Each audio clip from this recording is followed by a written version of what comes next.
Hello children, welcome to us education. आज हम करेंगे सीबीएसई की 7वीं क्लास की हिंदी की किताब बाल महाभारत कथा का 28वां चैप्टर, पहला, दूसरा और तीसरा दिन। इस चैप्टर में बताया गया है कि जब युद्ध शुरू हुआ तो उसमें पहले दिन क्या हुआ, दूसरे दिन क्या हुआ और तीसरे दिन क्या हुआ। आइए देखते हैं कि इसमें क्या कहा गया है।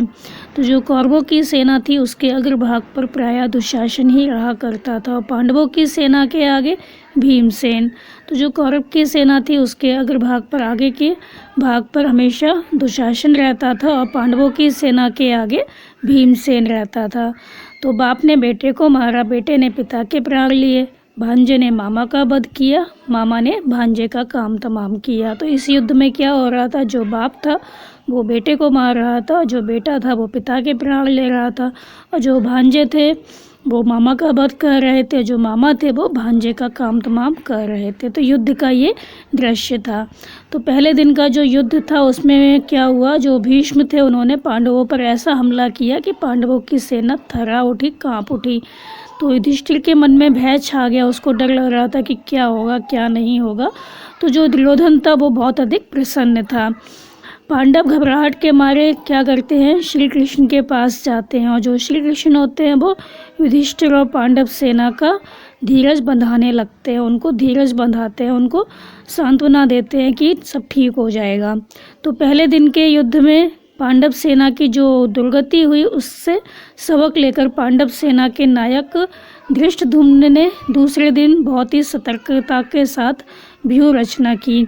तो पहले दिन का जो युद्ध था उसमें जो पांडव सेना थी उन्होंने ठीक से युद्ध नहीं किया, उनकी काफ़ी ज़्यादा दुर्गति हुई। तो उससे सबक लेकर जो पांडव सेना थी उन्होंने क्या किया, पांडव सेना के जो नायक थे धृष्टद्युम्न, उन्होंने दूसरे दिन के युद्ध के लिए बहुत अच्छे से तैयारी की। जो चक्रव्यूह की रचना थी उसको बहुत ही सतर्कता से बनाया और सैनिकों का साहस बंधाया, सैनिकों को उन्होंने साहस बंधाया, उनको कहा कि अच्छे से युद्ध करना, डरने की बात नहीं है।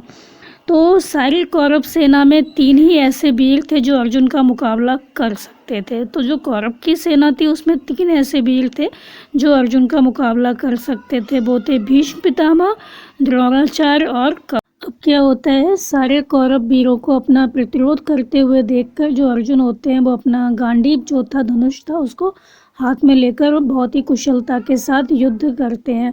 तो जो कौरव सेना होती है उसके सभी महारथी होते हैं, वो देखकर दंग रह जाते हैं कि अर्जुन को क्या हुआ, इतने अच्छे से युद्ध कैसे करने लगा।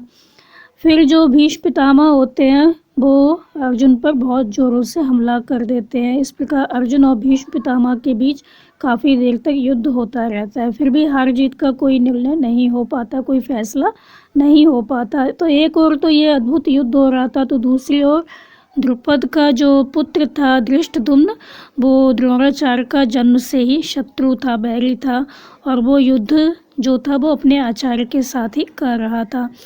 और जो सात्विकी था वो क्या करता है, एक जो तीर था वो चलाता है, बाण जो था वो चलाता है, तो जो भीष्म का सारथी होता है वो मारा जाता है। तो सारथी के गिर जाने से जो घोड़े थे वो हवा से बातें करते हुए अत्यंत तेजी के साथ भागने लगते हैं। इससे कौरव सेना में बहुत बड़ी तबाही मच जाती है। सब कौरव वीर होते हैं वो पश्चिम की ओर देख देख कर यह मानने लगते हैं कि कब सूर्यास्त हो और युद्ध बंद हो ताकि इस तबाही से मुक्ति मिले, क्योंकि सूर्यास्त होने के बाद जो युद्ध होता है वो नहीं होता। तो सात्विकी द्वारा छोड़े गए एक बार से जो भीष्म पितामह का सारथी होता है जब मर जाता है तो सारथी के गिर जाने से अब जो घोड़े होते हैं उनकी जो लगाम होती है वो छूट जाती है, वो हवा से बातें करने लगते हैं, बहुत तेज़ी से भागने लगते हैं। इससे कौरव सेना में क्या होता है, बहुत बड़ी तबाही मच जाती है और सब जो कौरव वीर थे वो पश्चिम की ओर देखने लगते हैं, ये देखने लगते हैं कि कब सूर्यास्त हो और कब युद्ध बंद हो ताकि जो ये तबाही मची हुई है उससे उनको आज़ादी मिले। सूर्य जो होता है वो अस्त हो जाता है, छिप जाता है, संध्या हो जाती है, शाम हो जाती है और युद्ध जो होता है वो बंद हो जाता है। तो पहले दिन का जो युद्ध था उसके बाद पांडवों में जो आतंक छाया हुआ था, पहले दिन का जो युद्ध था उसमें जो पांडव थे वो अच्छी तरह से युद्ध नहीं कर पाए थे, तो उनके अंदर भय बना हुआ था। लेकिन दूसरे दिन का जो युद्ध था उसका अंत होने पर कौरवों के मन पर जो भय था वो छा गया और तीसरे दिन दोनों सेनाओं की व्यूह रचना हो जाने के बाद दोनों पक्ष फिर से युद्ध में लग गए और एक दूसरे पर हमला करने लगे। अब तीसरे दिन का जो युद्ध था वो शुरू हुआ। अब इस तीसरे दिन के युद्ध में क्या होता है, जो भीमसेन होते हैं वो एक बाण चलाते हैं जिससे जो दुर्योधन होता है उसको जोर से धक्का लगता है। वो धक्का खाकर बेहोश हो जाता है और रथ पर ही गिर जाता है। अब जो उसका सारथी होता है जब ये देखता है कि जो दुर्योधन है वो तो बेहोश हो गए हैं, तो वो सोचता है कि इसको मैदान से हटा लेना चाहिए, युद्ध के मैदान से इसको हटा लेना चाहिए, क्योंकि अगर कौरव सेना को पता चल गया कि दुर्योधन मूर्छित हो गए हैं तो वो ठीक से युद्ध नहीं कर पाएंगे। तो इन्हीं विचारों से प्रेरित होकर जो सारथी होता है वो जल्दी से रथ को क्या करता है, युद्ध भूमि से हटाकर छावनी की ओर ले जाता है।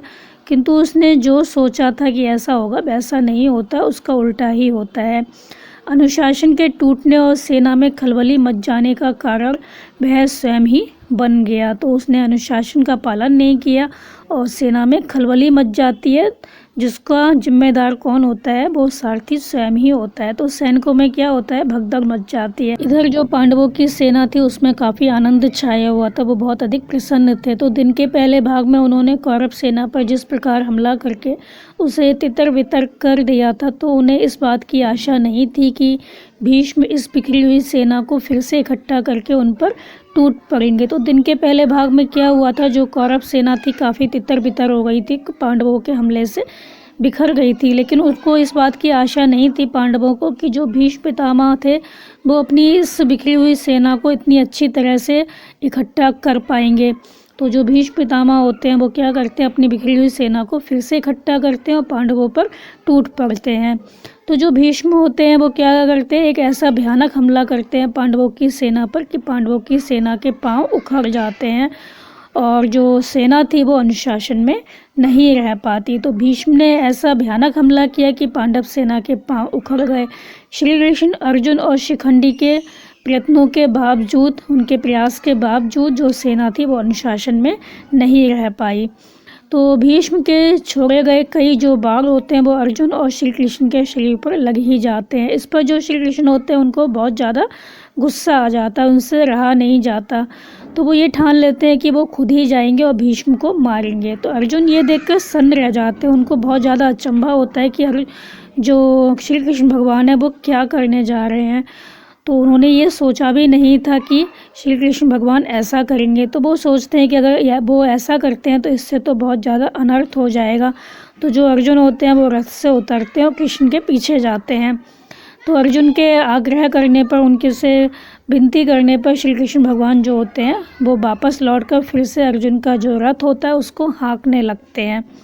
श्री कृष्ण के इस कार्य से अर्जुन जो होते हैं वो उत्तेजित हो जाते हैं और कौरव सेना पर वज्र के समान गिरते हैं। तो शाम होते होते कौरव सेना बुरी तरह से हार जाती है। थकी हारी सेना जो होती है मशालों की रोशनी में अपने शिविरों की ओर लौट जाती है। तो ये था 3 दिन का युद्ध। तो पहले दिन क्या होता है, जो कौरव सेना थी वो पांडवों की सेना पर भारी पड़ती है और दूसरे दिन जो पांडव सेना थी वो अच्छे से युद्ध करती है और तीसरे दिन जो कौरव सेना थी, कई बार ऐसा हुआ कि जो कौरव सेना थी उसने अच्छे से युद्ध किया और कभी पांडव की सेना थी उसने अच्छे से युद्ध किया, लेकिन अंत में क्या होता है, जो कौरव सेना होती है बहुत बुरी तरह से हार जाती है और थकी हारी जो सेना थी वो मशालों की रोशनी में क्या करती है, अपने शिविरों की ओर लौट जाती है।